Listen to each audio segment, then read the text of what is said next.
In 2025, coding has become an essential skill for beginners who aspire to thrive in a digital world. But where do you start? When selecting a coding platform, consider factors like cost, learning style, project types, community support, and available resources. First up is Codecademy.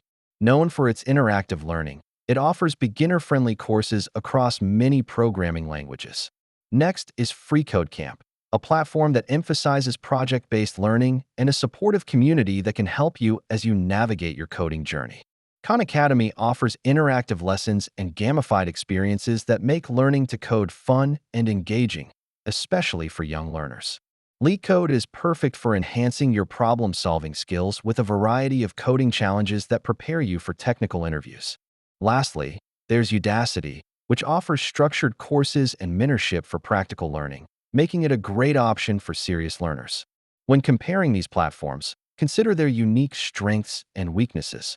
Each caters to different preferences and learning styles. Ultimately, the right platform for you will depend on your personal learning style and goals. Assess what suits you best. So, what are you waiting for? Start your coding journey today.